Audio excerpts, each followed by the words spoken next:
We welcome you to Moody Park for some Thursday night doubleheader action between the South Jersey Kings and the Jersey Shore Stallions. Anthony Manassero digs into the box for the visiting Stallions, facing Eric Cartafalsa on the mound. Shows bunt, pulls back, and takes a called strike one, and we are officially underway here at Moody Park. 5 p.m. start for this doubleheader. Corey Miller here with you, as the red-hot South Jersey Kings playing host to the Jersey Shore Stallions. A bouncer down the third base line. Foul ball is called as it's 0-2 on Manassero. Manassero, Brett Patton, Thomas Radigan, Joseph Spacavento, C.J. Orrego, George Povil, Anthony Mancini, Frank Signorelli, and Matthew Gonchar round out the 9 hitters for the Stallions here tonight. Again, facing Eric Cartafalsa, the rising senior at Rowan. Dealing on 0-2 and blowing that pitch right by Manassero for out number 1. 3-pitch strikeout begins the evening for the 6-foot, 190-pound rising senior. Number 35, center fielder, Brett Patton. Cartafalsa 1-1, 3 games. This is his third start, so 4th game he's appeared on the mound as a starter in 3 of the 4 games. 10 innings pitched, 15 hits, 6 earned runs. He's walked 2, struck out 5. Comes out to a 5.40 ERA coming into this one. Brett Patton lifts a weak pop up to Sestawicki. At short, no difficulties there, and there's 2 away. We'll look at the rest of the defense behind Cartafalsa. Jackson Kramer, Tyler Provost, Mike Charvallo left to right in the outfield, Jero Sestawicki, Menino Fernandez third to first, and Owen Wilwander does the catching for Eric Cartafalsa, who's quickly retired the first 2 Stallions hitters he's seen, as it's Thomas Radigan digging into the box. Radigan, the rising junior at William Patterson University, hitting .308 so far this summer. Make that 300, actually, as he has 12 hits in 40 at-bats. He scored 13 runs, 4 homers, 10 RBIs, second on the team in batting average. Waits on a 2-0 pitch, now 3-0. Radigan does lead this Stallions team in both homers and RBI. It's been one of their more productive and more consistent hitters so far. 3-0 pitch, inside, and the Stallions have their first base runner of the evening after a 2-out walk to Thomas Radigan. Number 9, first baseman, Joe Spacavento. Now it's Spacavento, the first baseman, digging into the box. The guy in front of him, second on the team in average. Spacavento, first on the team in average. Hitting .349, 15 hits in 43 at-bats. 3 homers, 8 RBIs.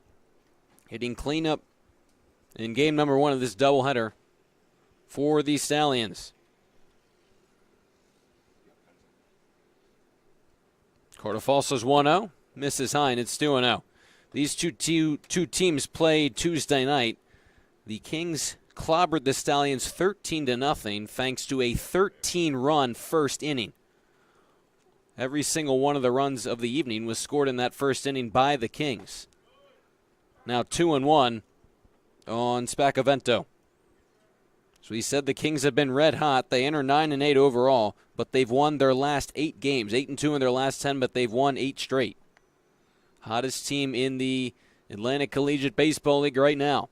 2-1 pitch is taking off his Radigan. That one is fly deep into right field. Charvallo hustling back, looking up, and it's off the wall. Radigan around third. He's going to come around to score. Hustling into second with an RBI double with Spacavento. And just like that, the Stallions grab a 1-0 lead.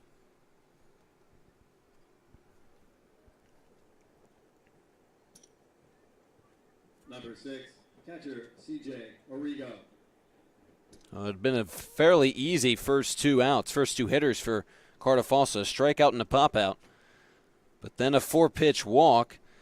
Fell behind to Spacavento, who clobbered that one, missing a home run by about a foot. And now it's the catcher Orrego with a runner in scoring position. 1-0 Stallions as he fouls that one away. Spacavento hit third in Tuesday's loss. Didn't originally start the game, though. He still tallied a hit and a walk in his 2 plate appearances. 0-1 pitch, and now it's 0-2 on Orrego. But the 2 biggest bats for the Stallions at this point in the season, hitting 3rd and 4th and getting them the 1-0 lead. They've already scored more runs here in not even half inning of play than they did all of Tuesday night, as Orrego asked for time and has granted it.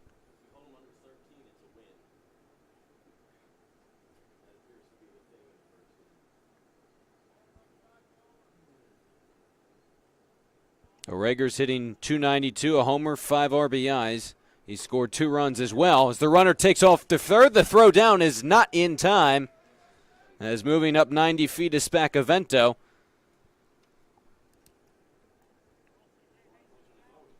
So he said that's Whalewander behind the plate. It was a called strike, so 1-2. Excuse me, a ball, so still now 1-2 on Orrego.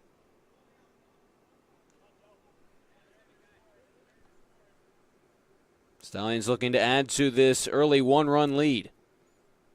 1-2 pitch. A high chopper down the third baseline. Charging is Jaros. The off-balance throw to first is not going to be in time. As coming across to score is Spacavento. An infield single for Orrego, and now it's 2-0 Stallions. Number 3, left fielder George Provel. That ball hit so softly that practically no chance for Jaros to make the play at first. Throw was a little wide, but even a good throw, and Orrego would have been safe. And now it's a left fielder Provel.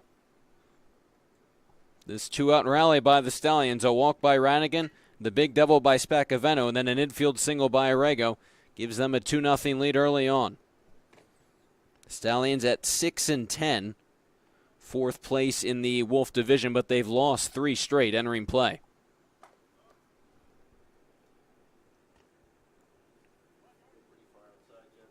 And that only got worse after the blowout loss Tuesday night to this Kings squad. These 2 teams able to get the game in despite the heavy rain Monday and Tuesday. They're playing a doubleheader here tonight, 2 7-inning games in large part because of the weather, as that pitch is sent to the backstop, and it is 2-1.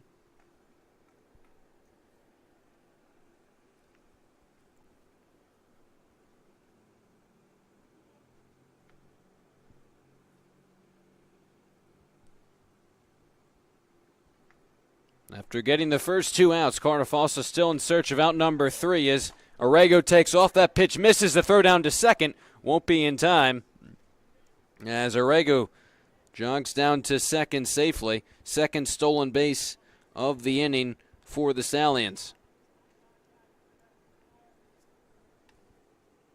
Provel, the left fielder, has struggled, hitting .143, 2 RBIs. He's walked 3 times, but just 4 hits and 28 at-bats for him.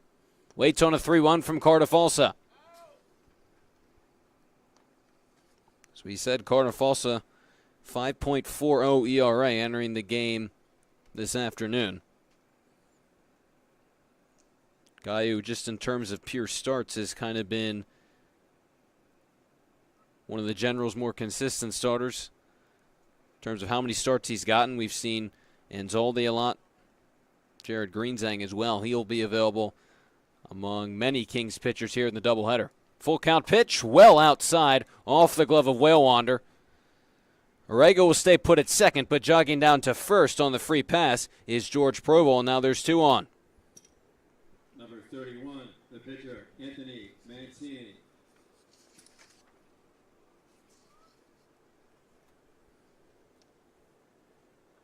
Brings up Anthony Mancini, who's hitting for himself as a pitcher here tonight, the incoming freshman at St. Peter's University. He's hitting .273, not as many at-bats, just 11. Takes a called strike 1, as many as his Stallion teammates. Has 3 hits in those 11 at-bats. He's walked 4 times, still waiting for that first RBI, but he's got 2 runners on with 2 away against Eric Carnifalsa. That pitch runs inside, doesn't look like it hit Mancini, so now it's 1-1. Mancini definitely more of a hitter his senior year of high school. 101 at-bats, 35 hits, 2 homers, 26 RBIs. He stole 11 bases, hit .347. But he will be on the mound tonight for the Stallions.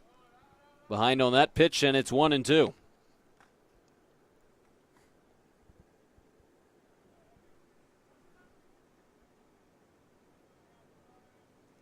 Orrego on at second, reached on an infield single. He drove in a run, then stole the bag. Provo on at first, he walked. It's 1-2 with 2 away to Mancini with 2 runs in for the Stallions, top of the first. Both runners take off, but Mancini comes up empty on that hack.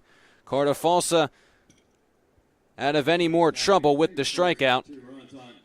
And after a strong start, a wobbly middle part of the order brings across 2 runs for the Stallions. Spacavento the big RBI double, then the infield single by Orrego. It's 2-0 Stallions with the Kings coming to bat. Leading off in right field, number 4, Mike Chiaramalo.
Trailing 2-0 early on in the bottom half of the first inning. Mike Chiaramalo steps into the box. Goes after the first pitch and sends it foul. Ryan Lockhart is actually the pitcher on the mound for the Stallions. Originally we assumed it was Mancini who was penciled in as the DH pitcher. So he could come in on the mound later in the game, but right now it is Ryan Lockhart, rising junior at Mountain St. Mary College, 5'10", 180-pound right-hander. Quickly ahead in the count, 0-2 on Mike Chiaramalo. Again, the Stallions jumping out in front 2-0 in the top half of the first. But this Kings lineup has been much better the past few games. A high chopper to third. Radigan charges, gloves, throws to first. Not in time. Chiaramalo hustling all the way down the line to beat it out. He reaches on an infield single to begin the Kings half of the first. We get a look at the rest of their lineup. Marco Menino next to hit, then Ryan Jarris, the third baseman. Andrew Fernandez, the first baseman, cleans things up. Justin Sestawicki moved down to the fifth spot, the shortstop. Aiden Quinn hits sixth. The DH, Owen Will Wander behind the plate, hits seventh. Jackson Kramer, the new addition to this Kings squad, hits eighth. And Tyler Provost, the center fielder, rounds things out for this Kings squad. Menino was moved up to second in the order in Tuesday's win. Hit 2 for 5 with 2 runs and an RBI. That pitch is slapped hard to shortstop. Glove there by Signorelli. Flip it to second for 1. Back to first in time for the double play.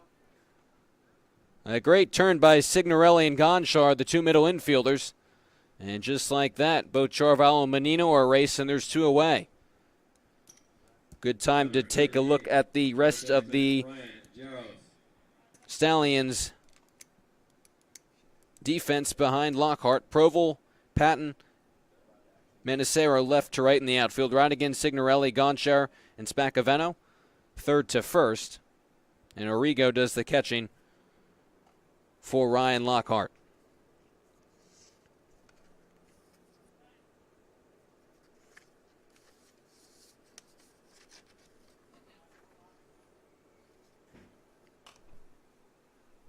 This is Jaros elevated to the third spot in the order. 1-1 the count to him. Lockhart making his 9th appearance of the summer. The interesting thing is this is his first start. 10 2/3 innings pitch, all out of the bullpen. He's allowed 13 hits, 6 walks, struck out 10, 6 earned runs. As that pitch is smoked down the left field line, it'll roll all the way to the wall for extra bases. Jaros into second. He will pull up there with a 2-out double, and the Kings have their first hit of the night. Correction, second hit of the night, first runner in scoring position after that infield single to Charvalho. And Ryan Jaros continues to swing a hot stick. Number 22, first baseman Andrew Fernandez. Hitting over 300 now after recent performances. He's on at second, and it's Andrew Fernandez, the first baseman, digging into the box. He goes after the first pitch and laces it into left field. It falls for a base hit. Jaros getting the wave around. The throw to the plate's going to be cut off as he'll come across to score. It's an RBI single for Andrew Fernandez. Kings get a run back. It's 2-1 Stallions. Number 14, shortstop Justin Sestowicki. Fernandez has been one of the few Kings hitters who has not gotten hot with the rest of the team, but a big base hit there as Sestowicki grounds that one to third. Diving stop by Radigan. Gets to his feet, fires to first in time to nail Sestowicki. What a play by Thomas Radigan. The dive gets to his feet, fires all the way across to nab Sestowicki to rob him of a hit and bring an end to the Generals' short rally. The Kings get a run back in the bottom of the first. Jaros doubles. He scores on the base hit by Fernandez. It is 2-1 Stallions at the end of one.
Frank Signorelli. Top of the second begins with Frank Signorelli. 8-9-1 due up for the Stallions, whose lead was cut in half in the bottom half of the first after posting a 2-spot against Eric Cartafalsa, whose first pitch goes behind Signorelli.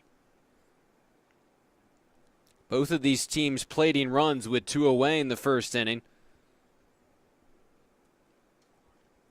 Stallions rally began with Thomas Radigan, who concluded the first inning on a great diving play, but Frank Signorelli, the shortstop, had a nice play of his own, and he has a nice base hit to begin the top of the second on a liner up the middle, and he's on with no one out for Matthew Gonchar. Number 36, second baseman Matt Gonchar.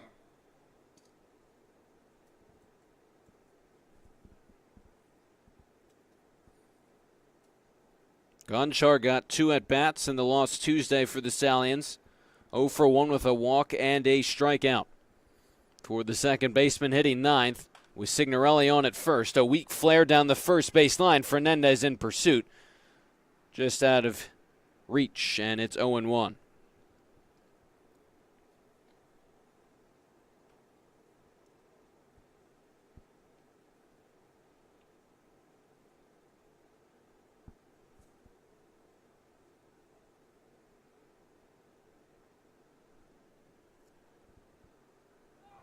Runner takes off for second. Pitch misses. The throw down is not in time. And swiping second is Signorelli.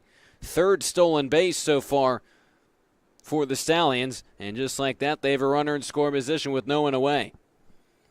Gonchar overall this summer is 5 for 25, a 200 average.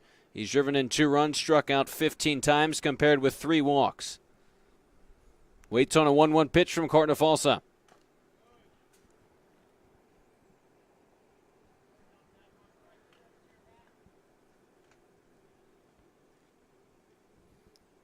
We said that the offense is part of this 8-game win streak for the Kings has been the big difference maker.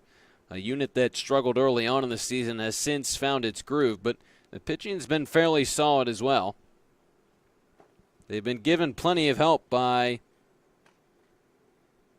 the offense, but they've mixed in 2 shutouts as part of this 8-game win streak. Better defensive performances has certainly helped that as well. Right now, though, it's 2-1 Stallions and a 2-2 pitch on the way to Gonchar. He lifts a sky-high fly into left field. Jackson Kramer makes the catch.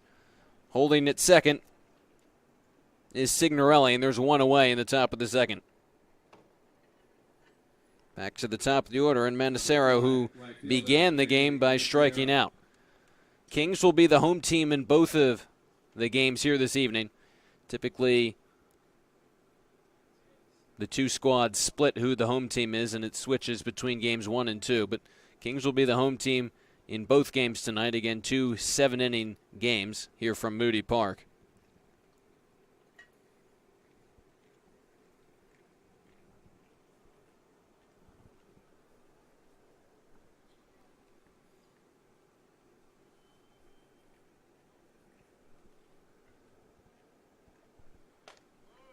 One and one on Mendacero, who's hitting the top of the order at .298, 14 hits and 47 at-bats, 5 RBIs, 7 walks, just 6 strikeouts.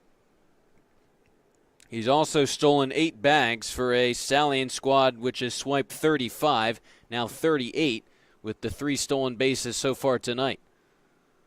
Cartafalsa staring out at Signorelli, who takes off for third, but he'll have to head back as Mendacero chopped that one foul.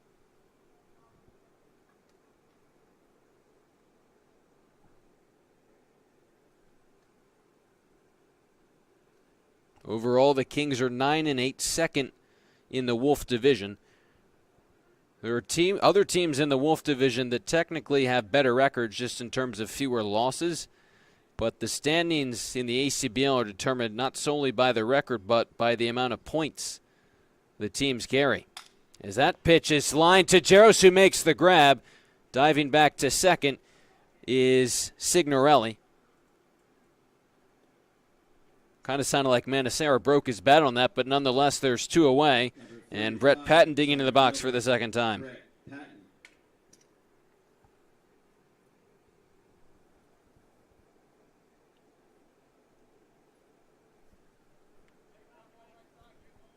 So if you look at the Kings, they're 35 points, which is second only to the Generals' 41. The Stallions at 6 and 10 come in with 28 points. But if you look at the standings, the Metros, the Phenoms in the Matrix, technically better records than the Kings just in terms of win-losses, but fewer points because they played fewer games, as Cardiff also will look Signorelli back to second.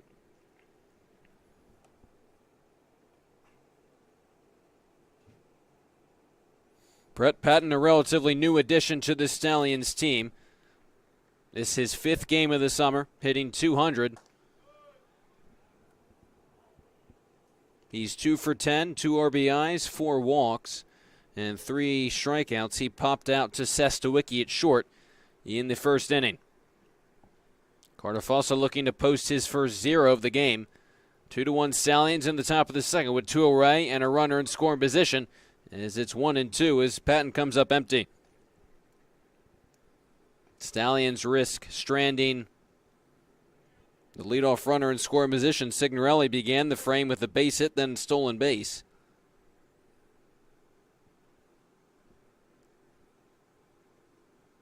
Carter Fossa pitches on a 1-2 and fires in there for a called strike 3, painting the inside corner. Carter Fossa posts a 0 in the top of the second.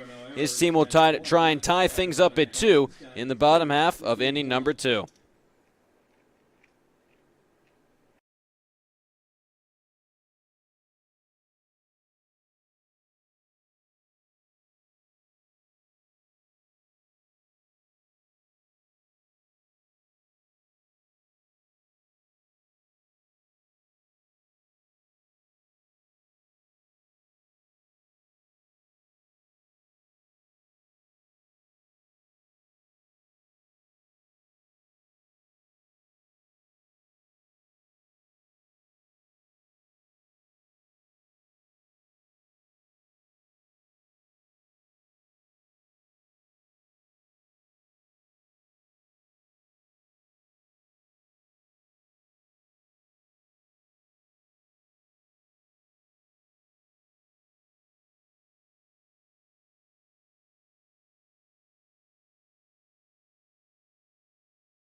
Number 9, Aiden Quinn. Aiden Quinn begins the bottom half of the second. Quinn, Wellwander, Kramer, 6, 7, 8. As the Kings look to tie this game up at 2, with Ryan Lockhart back on the mound for his second inning of work. First pitch to Quinn, misses outside. Quinn is one of 2 relative new additions to this Kings squad, along with Jackson Kramer, who will hit 2 batters after him. This is now his 6th game. He's hitting .286, 4 for 14 through his first 5. He's driven in 2 runs as well. A guy who originally started at Coastal Carolina, now will be at Lehigh in the fall. Him and Kramer, though, 2 big Division I additions to this King squad, joining them at the right time. And we've seen Quinn at different spots in the order. That's something the Kings have done, especially as of late in this hot streak, is change the batting order almost somewhat drastically. Quinn comes up empty. It's 2-2. The guys who have produced more moved up, guys like Ryan Jaros and Menino. Sestawicki moved down. We've seen some other changes as well. It's 2-2 now. Now a full count on Aiden Quinn.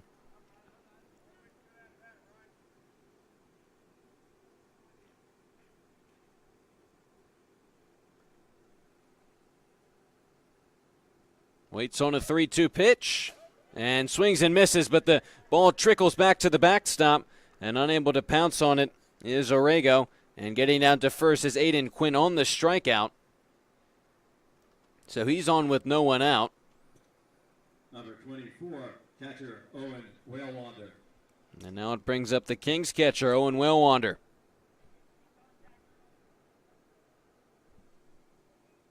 So the strikeout, then the wild pitch get the Kings the tying run on here in the second. Wellwander had perhaps his best game of the season in Tuesday's blowout win. Was 3 for 5, 2 RBIs and a run. But to give you a sense of how much he was struggling before that, he's still hitting just 163. That's all that performance raised his slash line to. Hasn't played, or hasn't gotten the same amount of hits as Andrew Lombardi. But what's interesting is that Lombardi, who's hitting .259 now, has played in the same amount of games as Wellwander, now 1 less, as this is Wellwander's 12th. He golfs that pitch into left center field.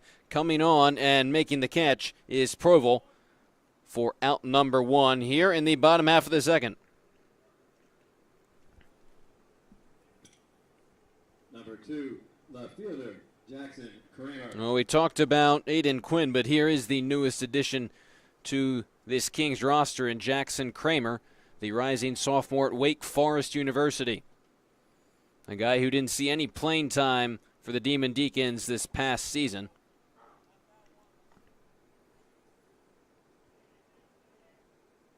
A guy who will, and already has, appeared both in the lineup and on the mound for the Kings. That pitch is topped to third. Charging and making the place is Radigan. Throws to second for 1, and the throw back to first sails out of play.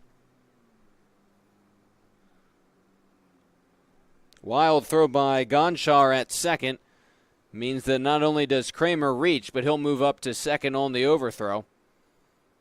First error of the night for either one of these two teams, and it means the Kings have a runner in scoring position now with 2 away. Number 26. And Tyler Provost coming to bat. Provost.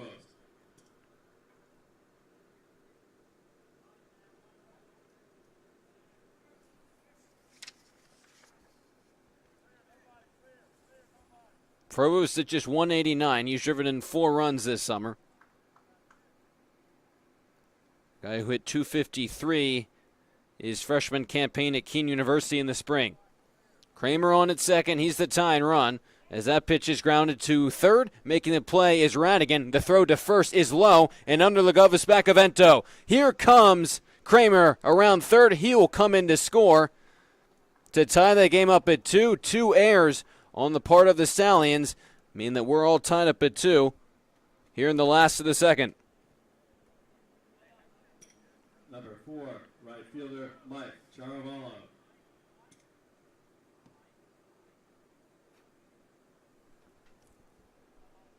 Tough break for Lockhart on the mound. The inning had been going well. As it's back to the top of the order in Charvallo. Keep in mind that leadoff runner, too, Aiden Quinn, only reached because of a wild pitch. He struck out. Kramer would look like at least could have grounded in the double play. As that pitch is bounced to short, Signorelli will go to the easy route to second to end the inning. But not before a run comes in for the Kings. They played a run on 2 Stallions errors and tie things up at 2 after 2. We move ahead to the top of the third here at Moody Park. The Kings 2, the Stallions 2.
For the Stallions, third baseman, number 16, Tom Radigan. With the game now tied up at 2 here at Moody Park, top of the third inning begins with Thomas Radigan stepping into the box.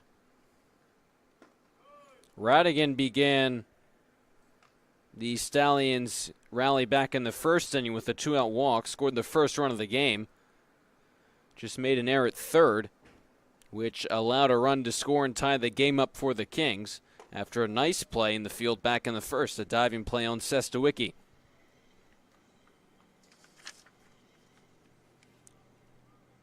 Again, Radigan, the rising junior at William Patterson University. Started 17 games for them this past spring and 26 total appearances. Really struggled with the bat, hit just 186 in 59 at-bats. Popped a homer and 13 RBIs. He did draw 18 walks, which he did back in the first inning. Waits on a 2-1 pitch and gets under it, flies it into shallow center field. Out there is Tyler Provost, who moves in and makes the catch for out number 1 in the top of the third.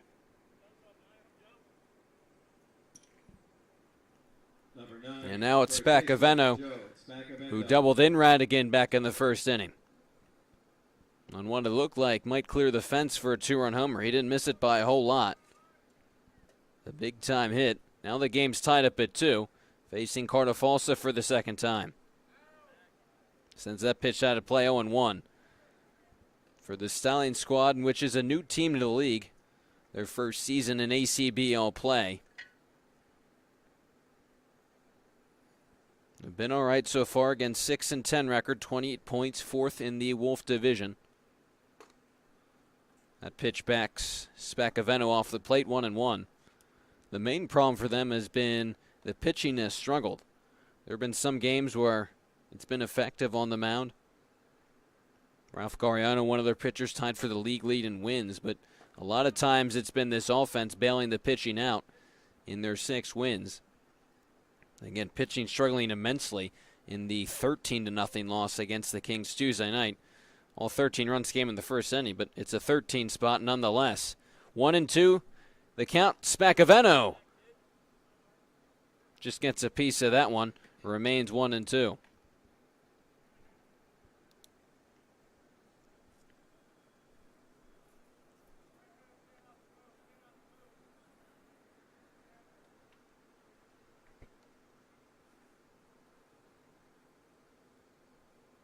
Cartafalsa looks in once again. A 1-2 pitch. Doesn't get the outside corner. Cartafalsa thought he had his second out of the inning. Instead, it's now a 2-2 count to Spacavento. The incoming freshman at Merrimack College at 6'1", 195 pounds. The best hitter so far this summer for the Stallions. Takes again. A wise decision as now it's a full count. Very good plate discipline. Spacavento's drawn 6 free passes so far this summer. C.J. Arrigo, who reached on an infield single, drove in a run, waits on deck. Comes up empty on that. Heck, a foul tip into the glove, hung onto by Whale Wander behind the plate, and there's 2 away. Good job by Cartafalsa to win the battle and set down Spacavento.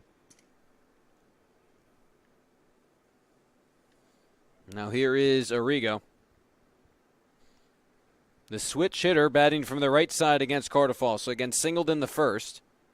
Later stole a base, goes after the first pitch and flies it into left field. Kramer hustling back, and he will make a nice catch in front of the wall. Hard hit ball by Arrigo, but it results in an out on a nice play by Jackson Kramer in left field. A 3-up and 3-down inning for Cartafalsa on the mound. Keeps the game tied up at 2 with the Kings coming to bat in the third.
Leading off for the Kings, second baseman Marco Menino begins the bottom half of the third off of a double play back in the first. 2-3-4 for the Kings as they search for their first lead here against the Stallions at Moody Park. Corey Miller here with you as Menino takes high for ball one.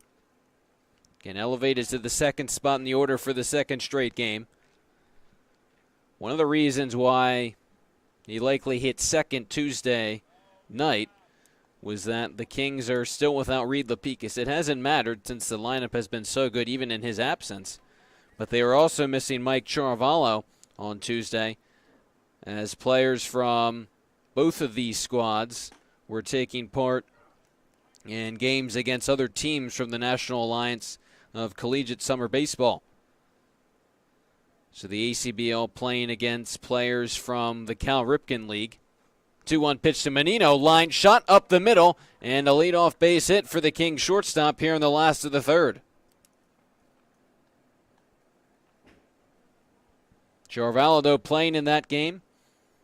The Cal Ripken League ultimately won 5-4 over some of the players from third baseman Ryan Jaros. the ACBL.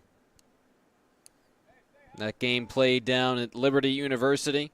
Scouts from all 30 teams in attendance. Jaros, big swing and a miss. It's 0-1. Charavallo, Lombardi, and Williams all played in that game.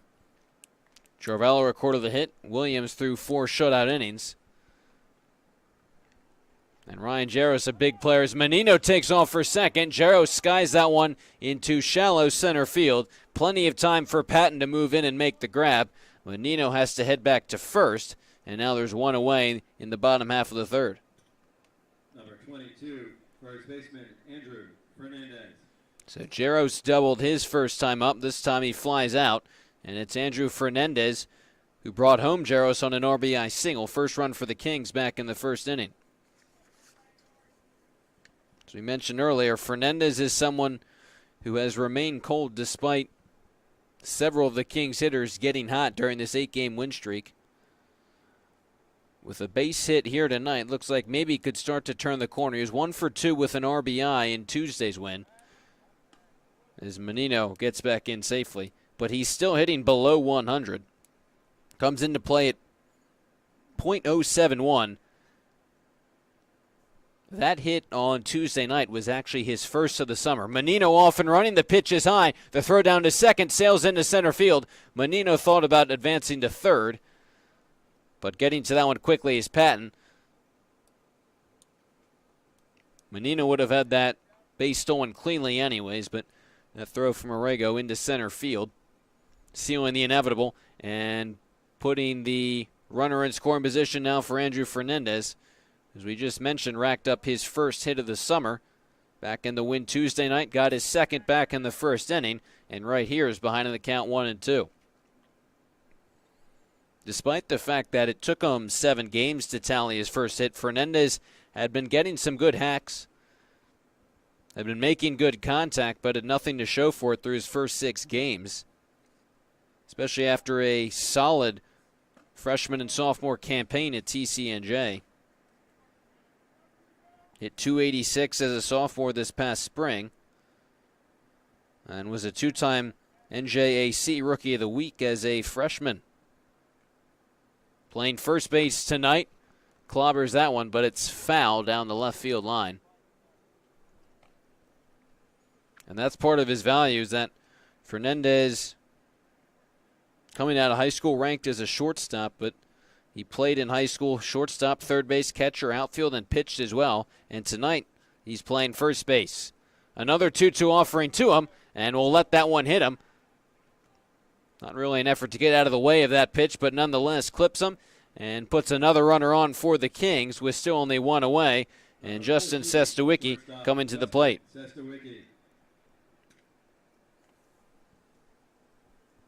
Nope, Sestawicki certainly hasn't gotten hot. He's actually one of the few Kings hitters in a cold stretch right now.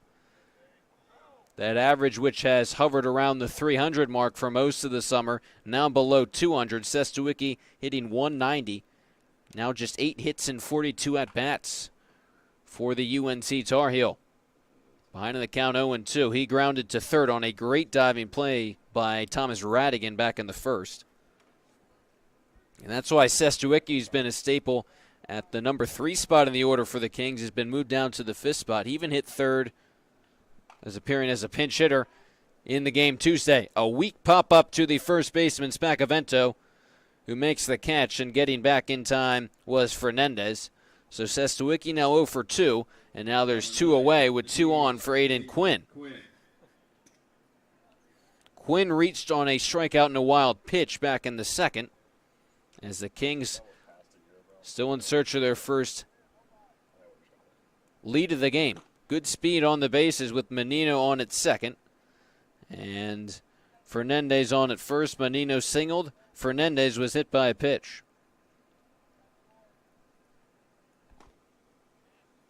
Quinn takes that one in there for a strike. Didn't agree with it. It's now 1-1.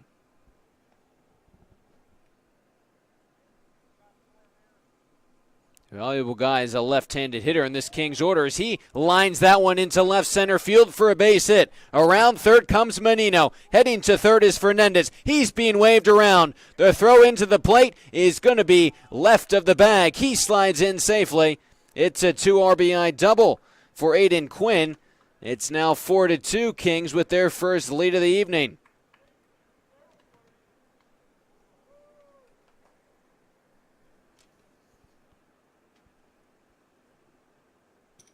Well, Brett Patton in center field had some difficulties picking that ball up cleanly. Menino was going to score easily, but Fernandez coming all the way around from first. A check swing from well under produces a grounder to second, which Gonchar gloves and throws over to first in time to retire the side, but not before 2 runs come in for the Kings. They take their first lead of the night thanks to an RBI double from Aiden Quinn. Moving ahead to the top of the 4th, it's 4-2 South Jersey.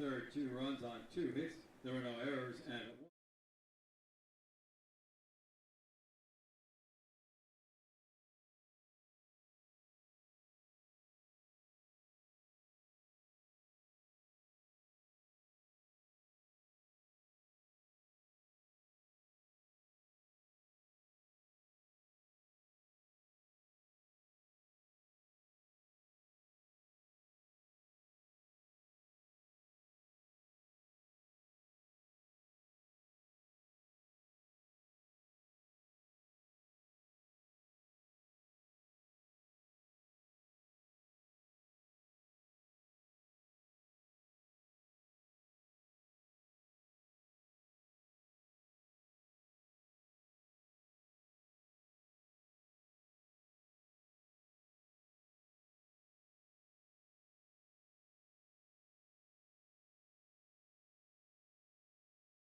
And getting off for the Stallions, left fielder, number 3, George Provel. Eric Cartafalsa back to work in the top of the 4th, now with a 4-2 lead, thanks to the 2 RBIs by Aiden Quinn.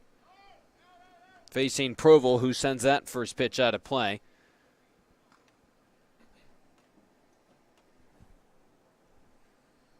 Quinn had that base hit, and there has been charged to the center fielder Patton, which allowed Fernandez to come in to score all the way from first. So a base hit and then an E8.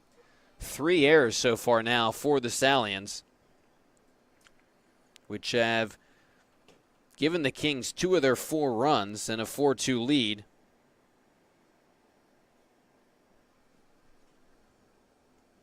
It's George Provel, who walked back in the first inning, in his only plate appearance.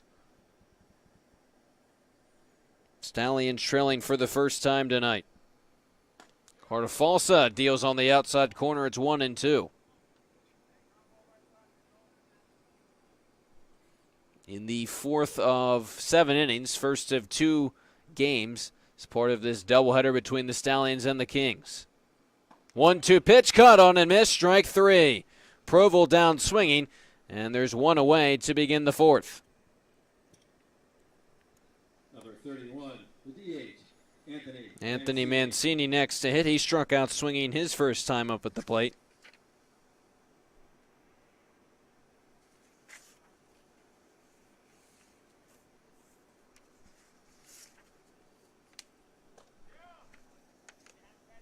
And a guy we could maybe see on the mound later, as he was written as the DH pitcher. But heading into last inning, Ryan Lockhart had thrown just 25 pitches. That pitch count now elevated after the 2-run third, as it's quickly 0-2 on Mancini.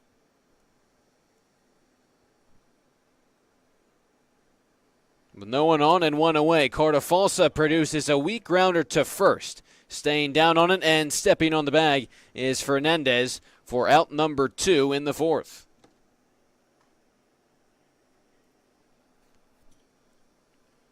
Number 1, shortstop. Frank Signorelli singled back in the second. No one on for him here with 2 away.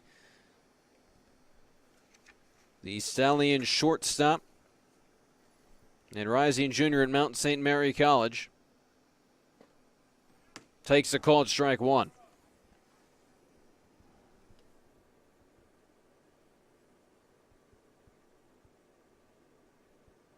Hitting .211, 8 hits and 38 at-bats, entering play as it's 0-2 on him.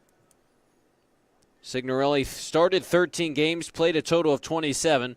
His sophomore campaign, 10 hits, 2 RBIs, 6 walks, 13 strikeouts, and a .227 average this past season at Mount St. Mary College. As that pitch comes up and hits him in the hand, the umpire signaling no that it hit his bat.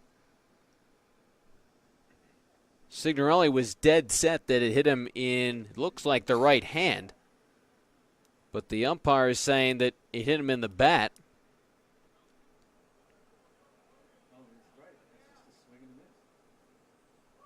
And he's also, it looks like he's saying that Signorelli actually went around on the swing.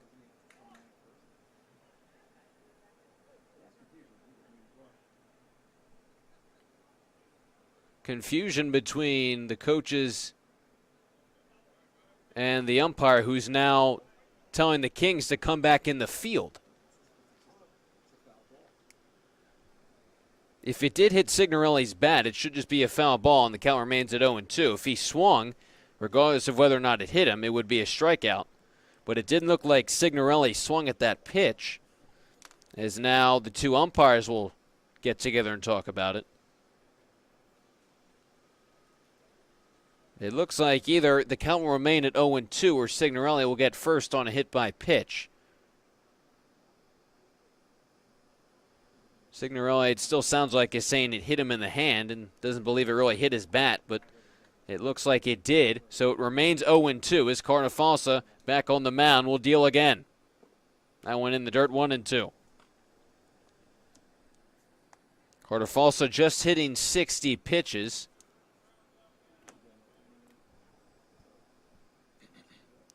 Heading the count on Signorelli, who takes just outside, 2-2. Cartafalsa was already off the pitching mound, and a long stare in at the home plate umpire. It's now 2-2. With a 2-run lead, Cartafalsa produces a swing and miss from Signorelli. It took a few extra pitches, but nonetheless, he's retired on strikes. Second straight 1-2-3 inning for Eric Cartafalsa, preserving the 4-2 Kings lead as we move ahead to the bottom of the fourth.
Jackson Kramer. Jackson Kramer leads off the bottom of the fourth for the Kings.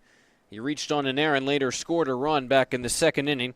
Again, the new addition for South Jersey, who, as we said, is going to pitch and hit as a rising sophomore at Wake Forest. He's appeared in just 2 games at the plate, 3 at-bats, still looking for his first hit, 2 strikeouts coming into play, and he's appeared in 1 game on the mound. That was a start where he pitched 2 innings, allowed 3 earned runs. As he grounds it to third, high hop by Radigan, who stays with it, fires across in time, and Kramer is retired to begin the bottom of the fourth. No, despite making 3 errors, the Stallions defense has made some nice plays as well, but the errors is what has given the Kings a 2-run lead, and part of the reason why South Jersey's been better as part of this 8-game win streak is that their defense has improved after a really rough start.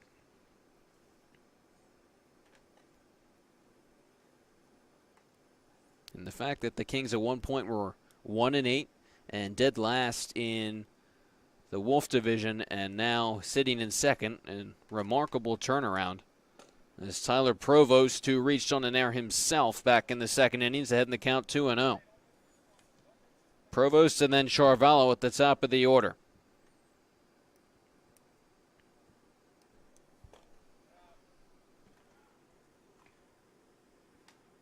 So he said this offense has been the difference maker, even falling behind early 2-0. They've come back to take a 2-run lead here in the bottom half of the fourth inning. It's a 3-0 pitch to Tyler Provost, taking all the way and taking a call at strike 1. This Kings team has scored no fewer than 6 runs as part of this 8-game winning streak. 3-1 pitch, a hard grounder to short. Signorelli boots it, and Provost will reach at first. Well, we're not even through 4 innings, and now the Stallions have made their 4th error of the game. Lockhart's still been relatively effective now at 50 pitches on that last error by Signorelli, and that allows Provost to reach with the top of the order and Chalavallo up. So Provost has reached on 2 errors so far tonight, this time the E6. And it's Charavallo, the team's best hitter this summer at .378. 3 homers, 7 RBIs. He leads the team in home runs. Tops that one to second base. Gonchar's only place to first, as moving up 90 feet is Provost, but Charvallo's retired on the fielder's choice, and there's 2 away in the bottom half of the fourth. Number 27, second baseman, Marco Menino. So now it's Marco Menino who singled, stole a base, and later scored a run on the base hit by Aiden Quinn last inning. Provost in scoring position with 2 away in the last of the fourth, and it's 1-0 on Marco Menino, whose average is up to .290 after his recent hot streak. He's driven in 3 runs, 7 walks, just 3 strikeouts, and he swiped 10 bags, second on the team. That's something he's been good at, just like Charvallo. Reaching base either via base hits or walks, not striking out and stealing bags. The 2 have combined for 25 stolen bases, as it is now 2-1 on Menino. And the question remains if Charvallo and Menino can remain this hot at the top of the order, where does Reed Lapicus fit in when he comes back from his injury? Was the Kings' leadoff man for the beginning portion of the summer. Then he and Charvallo were at the top of the order, then got injured. Charvallo remained as the Kings' best hitter, and then it's been a combination of players. We've seen Frontera as Menino smokes that one into left center field. It's down for a base hit. Scoring easily from second is Provost. Moving up to second on the RBI double is Marco Menino. The Kings plate their 5th run of the night. It's 5-2 here in the fourth. Number 38, third baseman, Ryan Jaros. And once again, the defense, or lack thereof, from the Stallions coming back to bite them. Here by Signorelli, allowing Provost to reach. A bouncer to third. Radigan has some difficulties with it. The recovery throw to first, though, is in time to get Jaros. So the defense doesn't cost the Stallions any more than a run. Again, Provost reaching on the air by Signorelli. He then scores on the RBI double by Marco Menino. Kings add a run. It's 5-2. Here's we move ahead to the fifth.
Pitching change for the Kings begins the fifth inning as Gonchar, the ninth hitter in the Stallions order, will face Zane Teneski. New pitcher on for the Kings replaces Eric Carter-Fossa, who threw 4 strong innings, 3 hits, 2 walks, 6 strikeouts, 2 earned runs. Those 2 runs coming back in the first, both earned, but had really done a nice job posting 3 shutout innings, including 2 3-up, 3-down innings in the third and the fourth, but gives way to the incoming freshman at St. John's University, facing Gonchar, who flied to left back in the second. Teneski's been much better at the plate, where we're much more accustomed to seeing him, but in a day in which these two teams are going to play 14 innings, his services are needed on the mound as well. This is Teneski's 4th game. He's pitched 2 innings, allowed 4 hits, a walk, 2 strikeouts, and 1 earned run.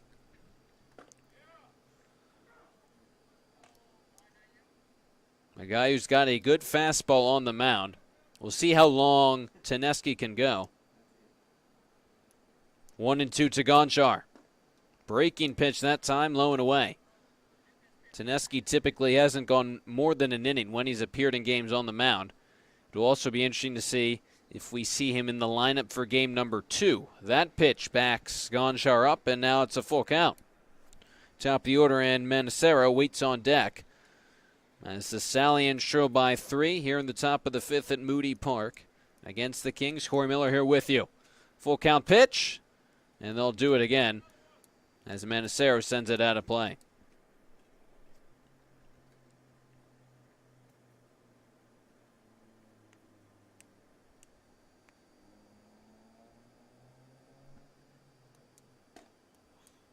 That pitch sails up high, and the leadoff runner is on after a base on balls to Matthew Gonchar.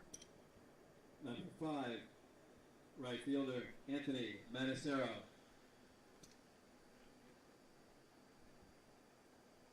Manacero, the leadoff hitter, 0 for 2.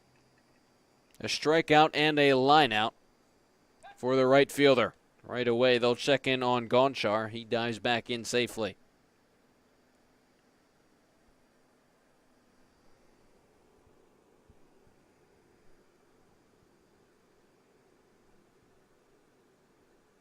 Teneski's first pitch is grounded to third. Jaros makes the play to second for one. Back to first, not in time. Throw was a little high as well. Looked like Manacero beat it anyway, so a fielder's choice, and they get it out on the ground ball, and there's one away in the top of the fifth. Number 35, center fielder, Brett Patton. Patton, the center fielder, is 0 for 2 with the strikeout and a pop-out through 2 plate appearances. And the Stallions' order is taking off for second as Manacero, as that pitch is skied into left field. Kramer, battling the sun, makes the catch, and sprinting back to first safely is Manacero. Patton retired for the 3rd time tonight, and there's 2 away.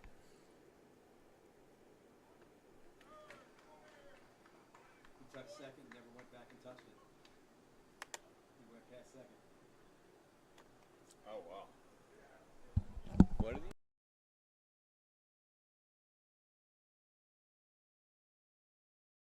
The Kings are coming off of the field as Manacero was ruled out at first. Perhaps they said he touched the second base bag on the flyout, and so it didn't matter that he returned to first safely. It's going to be a double play to end the top of the 5th in bizarre fashion, despite the fact that Manacero got back to first safely. So a clean inning from Teneski, albeit a weird ending to it, but nonetheless the Kings right back up at bat as we move ahead to the bottom of the 5th.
For the Stallions, number 13, John Downey. The Stallions counter with a new pitcher of their own here in the bottom half of the 5th, John Downey. The rising sophomore at Marywood University, 6'3", 250-pound right-hander, making his 9th appearance of the summer. 2-0, 11 2/3 innings pitched, 13 hits, 8 walks, 7 strikeouts, 6 earned runs, a 4.62 ERA. Again, all those appearances coming out of the bullpen, as is the case right here.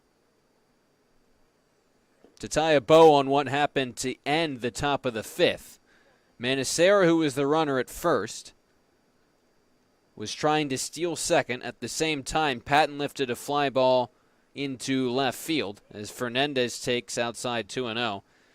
And Manacero ran past the second base bag, but then on his way back to first, as he had to return since the ball was caught in the outfield by Kramer, he never touched second base on his return to first. So even though he got back to first before the throw, he didn't touch second, the base which he had already passed.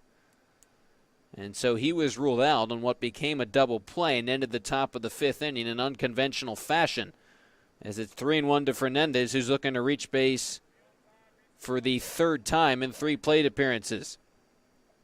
Facing John Downey, who replaces Lockhart on the mound, who lasted 59 pitches. And a leadoff walk to Andrew Fernandez here in the bottom of the 5th. 59 pitches for Lockhart. He went 4 innings, 6 hits. He gave up 5 runs, but only 3 of them were earned, and he struck out 1 Kings hitter. Again, tough defense behind him. 4 Stallions errors. If you take those out of the game, this could be a run game. But now it's Sestawicki who's 0 for 2 with Fernandez on at first.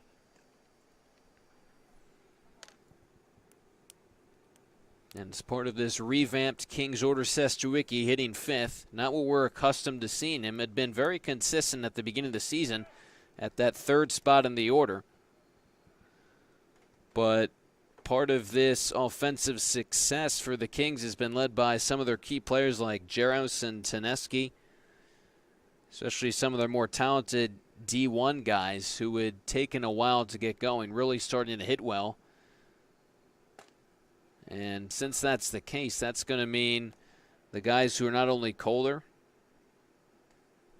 well, the guys who are colder are going to move down in the order, especially since the Kings have more options at their disposal now in the heart of their order since they have more hitters who are producing. Fernandez takes off. The throw down to second, skips in there, and an easy stolen base for Andrew Fernandez. That pitch missed for a ball, so it's 2-1 to Sestawicki, a runner in scoring position for the Kings with no one out here in the bottom of the 5th. The Kings matching the early aggressiveness by the Stallions on the base pass. Results in a runner in scoring position. 2-1 pitch to Sestawicki. Swing and a miss, 2-2. And Sestawicki's he's managed to drive in runs. Still in the order. He is 7 RBI, but again, the base hits have not been there, especially for extra base hits as of late. 2-2 pitch, outside, full count, and Aiden Quinn, who drove in 2 with the base hit, waits on deck.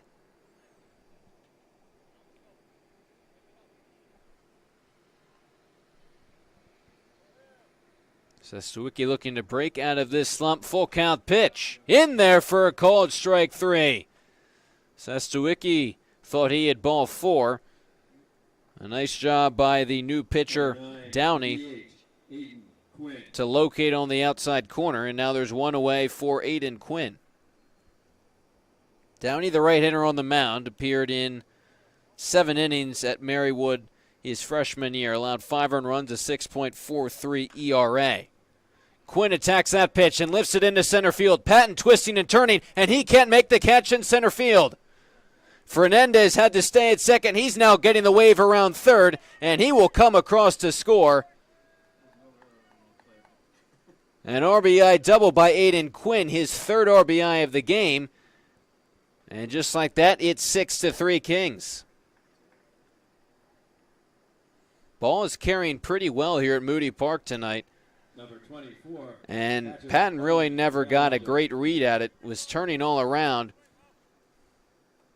It looked like he had eventually caught up to the ball, but a tough play. As again, he was moving all around, and Quinn getting a hold of that one. That pitch got a piece of Whale Wander, so he'll head down to first for the first time tonight. Still with only 1 away, there's runners on first and second for the Kings. And a mound visit now for the Stallions.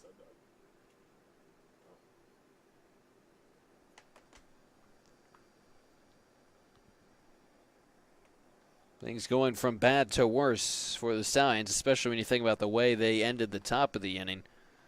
Now, new pitcher in Downey. A walk, stolen base to begin the inning for Fernandez. You get Sestawicki to strike out, but then a big double by Aiden Quinn. Then you hit Whale Wander.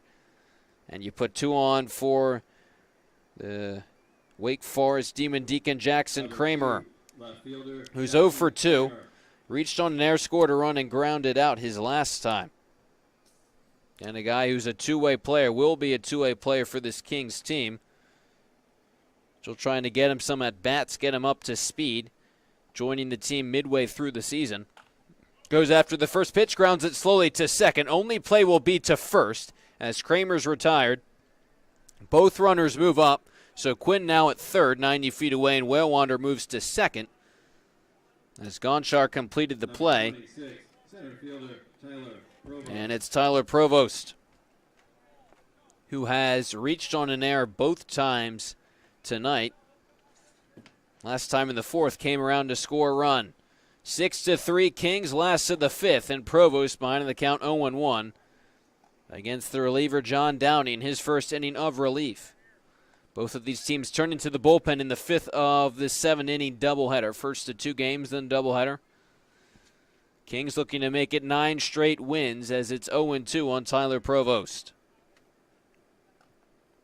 We'll see how these lineups change, if at all, heading into game 2. Yep. Several players we haven't seen in terms of position players and pitchers for both of these squads. Provost getting started in game 1, behind in the count 0-2. Takes high, and it's 1-2. If he can keep the line moving, Mike Charvallo, the leadoff man, waits on deck for South Jersey, whose offense has continued to click. Been helped by 4 errors, but they've tallied 7 hits and 6 runs. And Provost, battling against Downey, remains 1-2.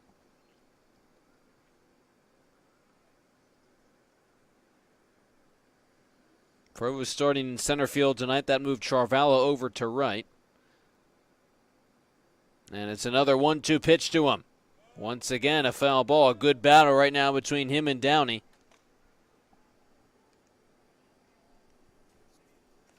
The Stallions do have a good amount of pitching depth on their roster. Not as much as the Kings, but that's been a change from some of the other teams the Generals and the Kings have played this summer. Once again, a 1-2 pitch. This time, almost looked like Provost swung and missed, but he just got a piece of it. So once again, they'll do it again on 1-2. A good battle between the Kings' number 9 hitter and the new pitcher for the Stallions. Trying to retire him on this 1-2 pitch. Cannot, misses high. Kings putting together better and better at-bats as the season has progressed. Maybe part of the reason why it took so many of these players such a while to get going is that they just needed consistent at-bats in order to do so. Provost looking for a 2-out knock and spoils that pitch.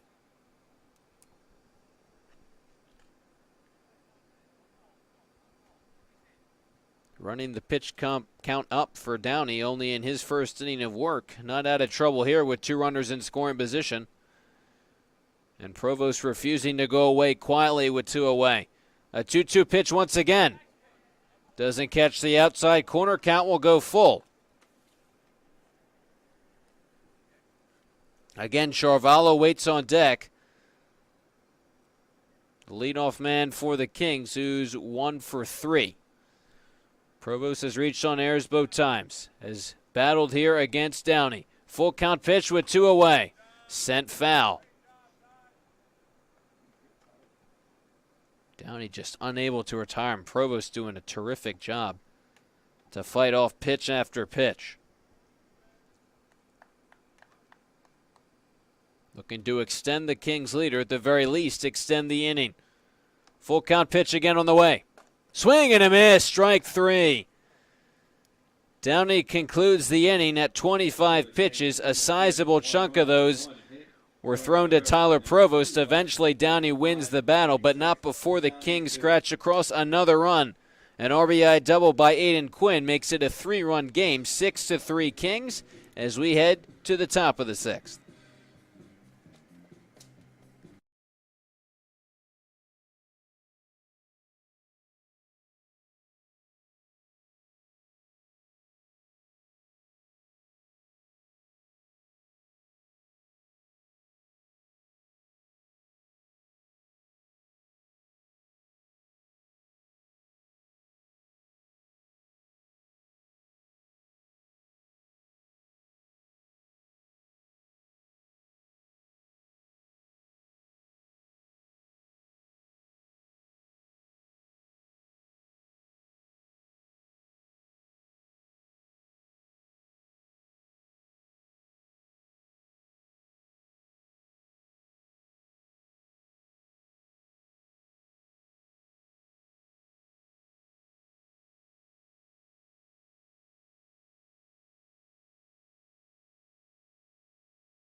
Third baseman, number 16, Tom Radigan. Zane Teneski remains in the game with another run of support. Top of the sixth begins with Thomas Radigan.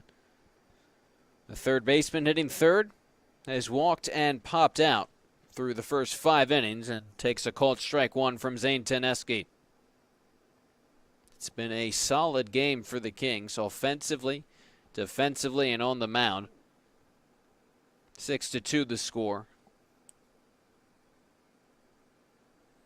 Both of those 2 runs came in the Stallions' half of the first inning. None since then. Radigan slugs that one into right field. Charvallo back, looking up, and it's gone.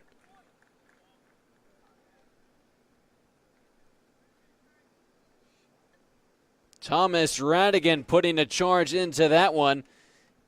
Leaves the field, first round tripper of the game. Stallions get a run back. It's 6-3 in the sixth. Number 9, first baseman, Joe Spacavento.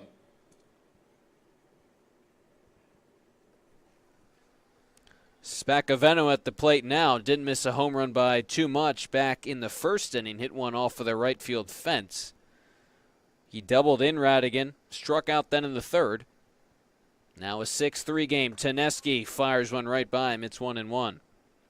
And that's kind of been, it seems like it's almost been the strategy that 2 best hitters in this Stallions order, Radigan and Spacavento, both tonight and so far this summer, just in terms of their production and the stats. If the Kings can get those 2 out, at least tonight, they've been in pretty good shape. The 2 most dangerous players in this order hitting third and fourth, and Radigan and Spacavento. It's 2-2 now to Spacavento, the first baseman. Lines that one into left center field. It sends Kramer back, and he can't make the catch as the ball trickles off of the wall. And digging into second with a booming double is Joseph Spacavento.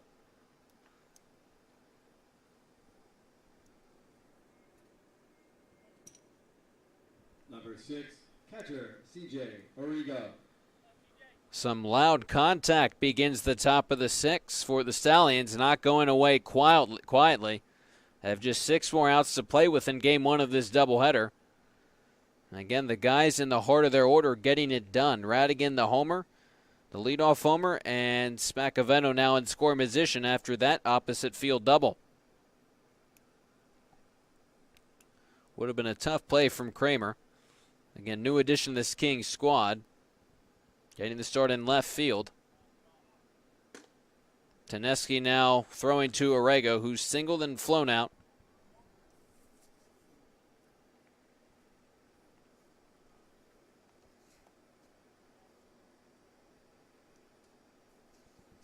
Orrego, the incoming freshman at Pace University.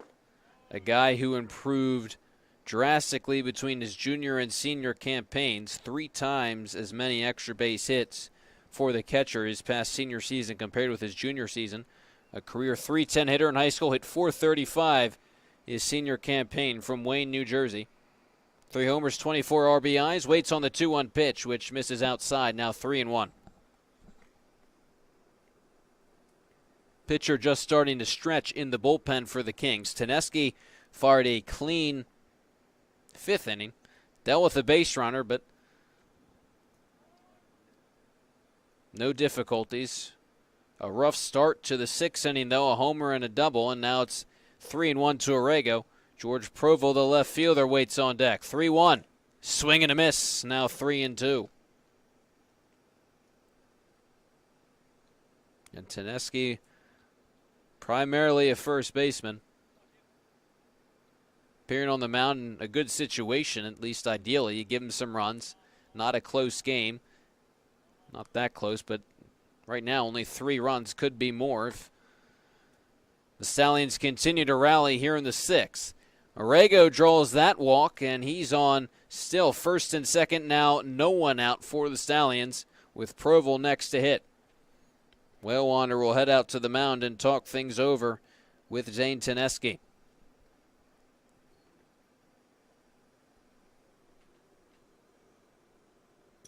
Number 3, left fielder, George Provo. Provo has walked and struck out in 2 plate appearances.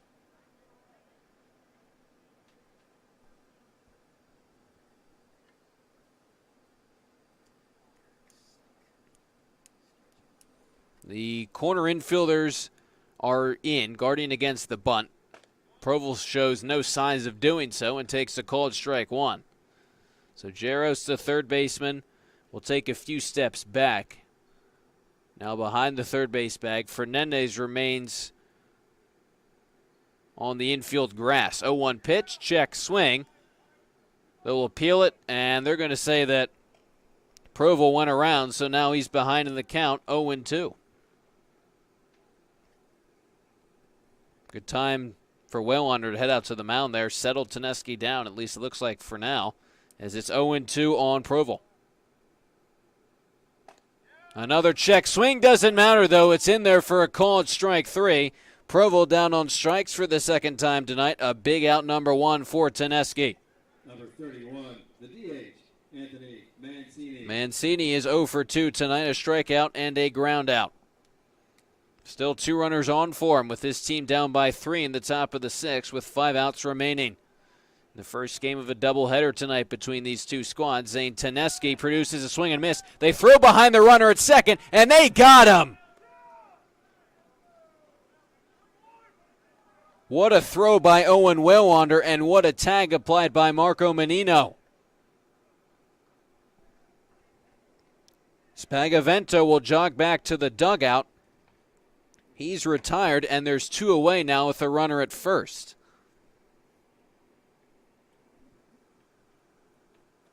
Teneski an out away from getting out of a jam. Menino had been kind of shading towards the second base bag several pitches after Spagavento reached, but Teneski never looked back there. Waylander eventually saw it, though, and with Spagavento taking a big lead and not paying too much mind to how quickly he got back, Waylander threw behind him. Great awareness between Menino and Waylander. Great job to get out number 2. Now no runners in scoring position for Mancini, who after that swinging strike draws the count even to 2-2. It would be great if Teneski could escape the inning, having allowed just the 1 run on the homer by Radigan. 2-2, 2 out with a runner on at first, and Zane Teneski dealing home to Mancini. Outside, full count, and Orrego on at first will be off with the pitch. Frank Signorelli, who's singled and struck out, waits on deck. 3-2 pitch, grounded to third. Jaros waits on it, gloves it, fires across in time to retire Mancini. For the Stallions in the 6th, 1 run on 2 hits. The Stallions putting some traffic on the bases, but only get 1 run across on the Stallions 3. long ball by Thomas Radigan. They get a run back, but that's it here in the 6th. It's 6-3 Kings. They're due up in the bottom half of the inning.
4, Mike Charavallo. Top of the order begins the bottom half of the sixth. Kings 3 outs away from taking game one of the doubleheader against the Stallions. Leadoff man Mike Charavallo, who's 1 for 3, steps into the box.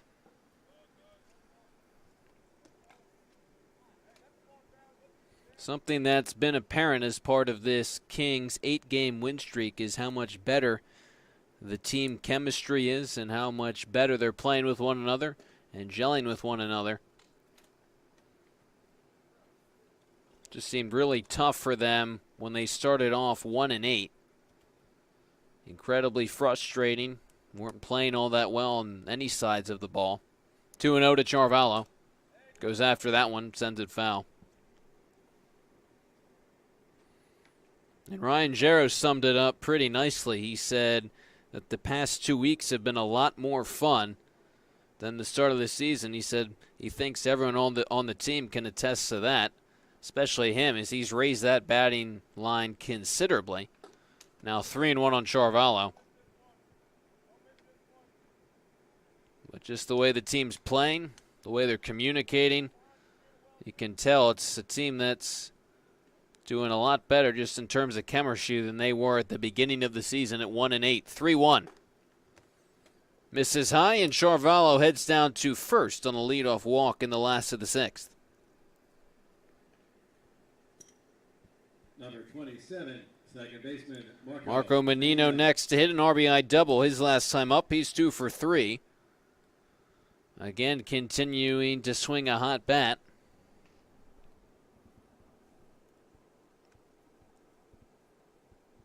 With Charavallo on at first, he wastes no time. He's off and running for second. And he is in there sliding. Stolen base for the Kings, leader in stolen bases. That now Charavallo's 16th steal of the season. The pitch to Menino was high for a ball. The Kings have a runner in scoring position with no one away. Charavallo has just been aggressive the past number of weeks, and we see it. Once he gets on base, he has a huge lead. And if you don't pay any attention to him, he's going to waste no time trying to swipe bags. Really, at certain points during the season, the only person who could get him out on the base pass was himself. If he gets too aggressive and runs into outs. We saw that a few times about a week and a half ago, where he produced 3 outs on the base pass, but he's improved since then, gotten smarter in terms of when he decides to be aggressive and steal bases. On at second, Menino, the hitter, goes after that pitch, sends it foul. Spagavento has a look, but it's out of play, and it's 1-2 now.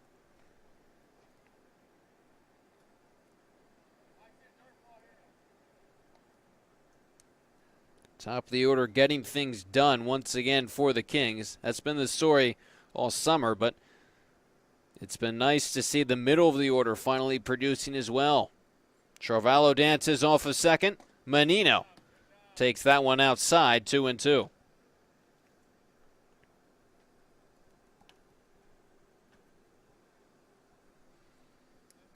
The Stallions got a run back in the top the half of the inning on a homer by Radigan. Still 6-3 Kings. 2-2 pitch. Menino stays alive. Ryan Jarrow waits on deck, who's 1 for 3.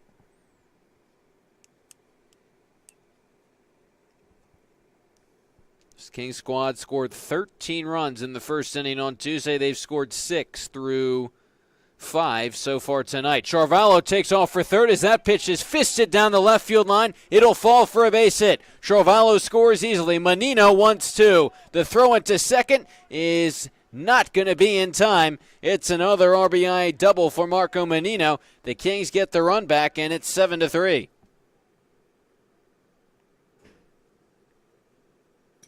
Number 38, third baseman Ryan Jarrow.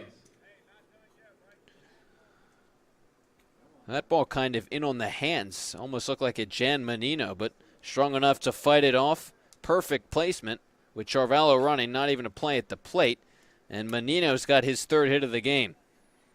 He's red hot. So is the hitter at the plate, Ryan Jaros, who at one point in the season had just one hit and was hitting just about 100.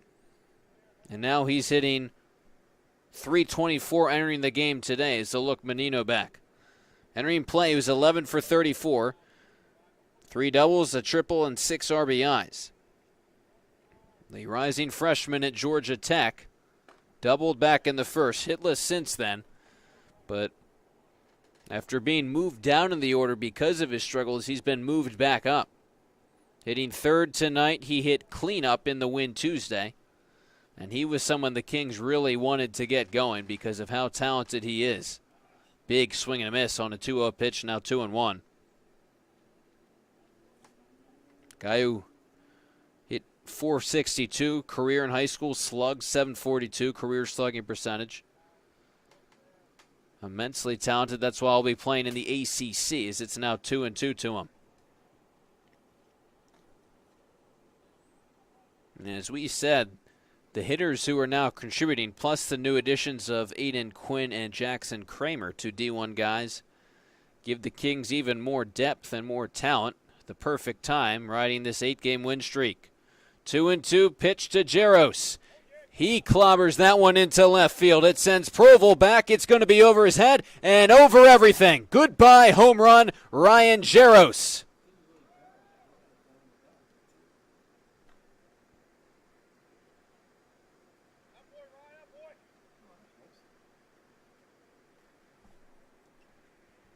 Ryan Jaros touches them all for the first time this summer. We saw Thomas Radigan swat the first homer of the night in the top half of the inning. And right here, it's Jaros responding with a 2-run shot. His bat remains red hot. It's now 9-3 Kings. And you see what he's capable of doing when he gets in a groove and gets a hold of one.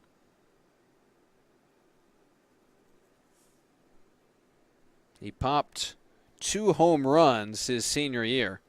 Again, his first of the summer.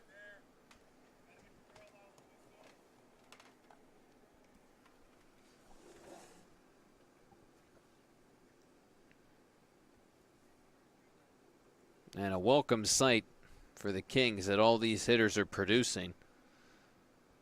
Again, some of the runs unearned with 4 Stallions errors, but once again, the Kings lineup doing their part.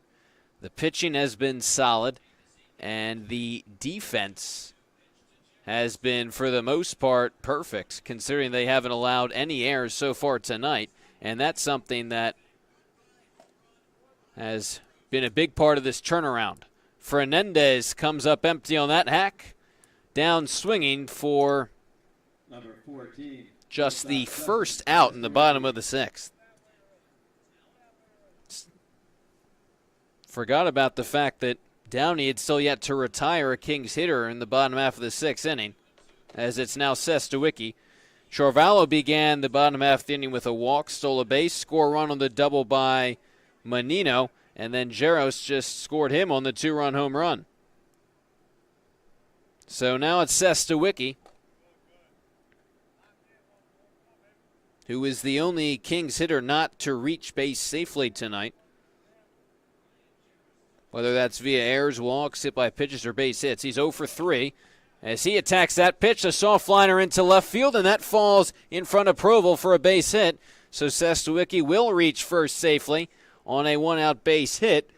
A welcome base hit for the UNC Tar Heel, and it puts a runner on for Aiden Quinn, who's driven in 3 runs tonight. Aiden Quinn. At the DH spot here tonight.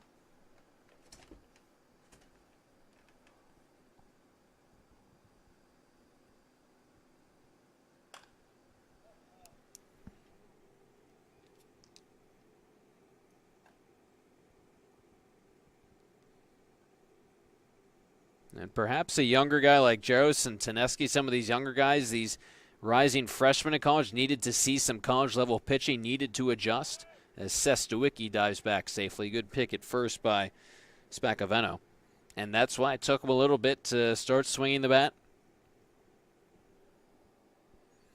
And credit the Kings for not tweaking the lineup a whole lot during that cold spell and continuing to give their top guys consistent at-bats, despite the fact that they were struggling offensively. And that's helped them. As soon as these guys got more and more at-bats, they started to play better. And now they're excited to show up to every game. That one getting away from Spacaveno, but Sestawicki stays put at first. And you could just tell based on the body language, the energy, that a lot of these Kings players weren't too excited to come to the ballpark when they were 1-8, but a whole different story as they look to improve to 10-8 with a Game 1 win here. Sestawicki takes off for second. The pitch is well high, and the throw to second is even higher. Sestawicki heads down to third. Patton has a tough time handling the ball, and Sestawicki's going to try and score from first. He's in there.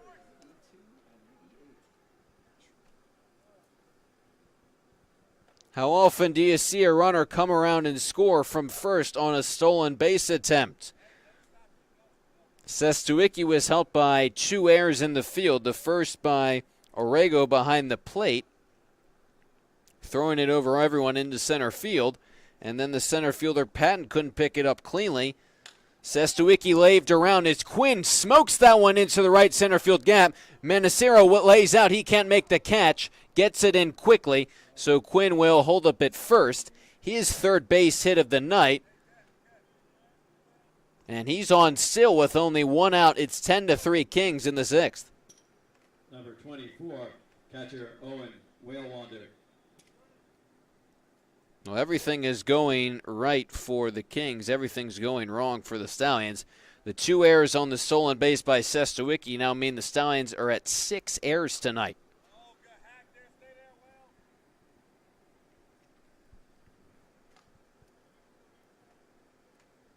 The second time tonight that the Stallions outfielders had some difficulties picking up the ball cleanly, which has allowed a run to score. That time Sestawicki again coming all the way around from first. And Aiden Quinn on at first for Whalewander. Quinn 3 for 4. He's reached base all 4 times. Driven in 3 runs as well. 1-1 to Whalewander outside, 2-1. Hit by pitch his last time up. Again, had a great game Tuesday, 3 hits.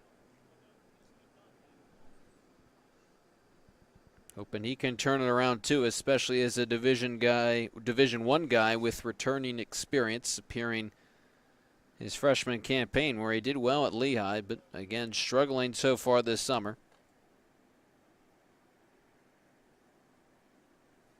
Made a great play in the field, throwing behind a runner, get him at second base. And the count 3-1. We'll see if he gets the green light with Jackson Kramer on deck. That one is clobbered into left field. Once again, Provo racing back, and that one clangs off the base of the wall. Moving up to third is Quinn. Whalewander into second. He's got a double with 2 now in scoring position. Boy, the bats are hot for the Kings. Thought for a second that Whalewander would have just hit the second round tripper of the inning for the Kings. He didn't miss it by a whole lot. 2, left fielder Jackson Kramer. Right now you just feel bad for the Stallions outfielders with all the action they're getting. And they'll bring the infield in for Jackson Kramer. Down by 7, 10-3, 2 runners in scoring position. Kramer looking for his first hit of the night. Again, the new addition from Wake Forest. The 2-way player for the Kings. Again, he's only going to pitch in short inning spurts, never really past 2 or 3 innings.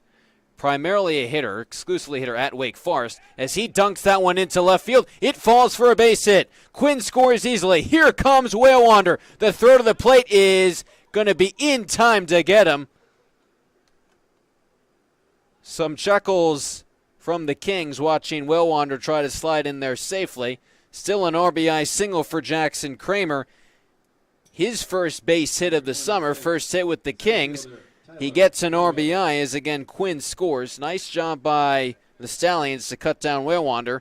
So now there's 2 away for Provost with Kramer on at first.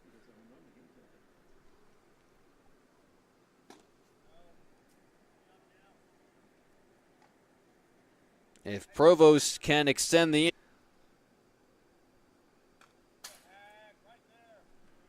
Provost struck out swinging his last time, but was engaged in a really good battle with Downey, who still has remained on the mound. 11-3 Kings. The bottom half of this inning began with a 6-3 Kings lead. Outside, 2-1 on Provost.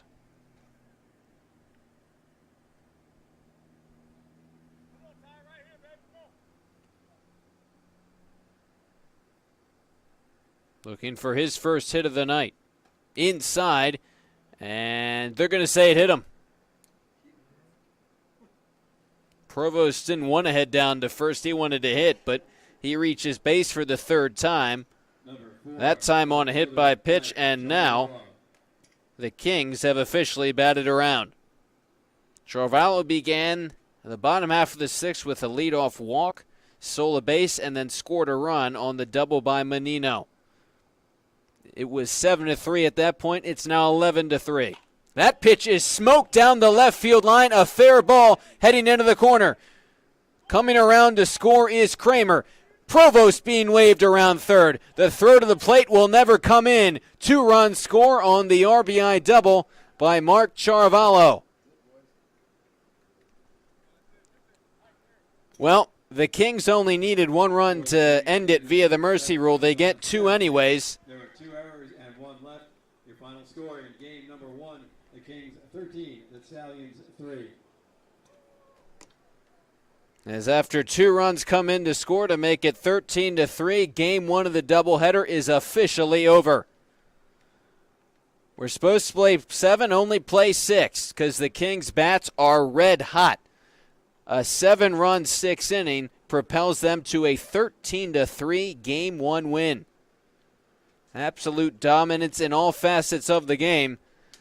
And that means the Kings improved to 10-8 and now have won 9 straight, 9-1 in their last 10.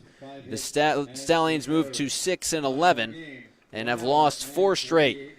But these teams will be back in action in just a little bit. Don't go anywhere as the Kings look to make it 10 straight and win another against this Stallion squad. We'll be back in a little bit from Moody Park. Once again, your final score from game 1. It's the Kings 13, the Stallions 3. We'll be back in just a little bit from Moody Park.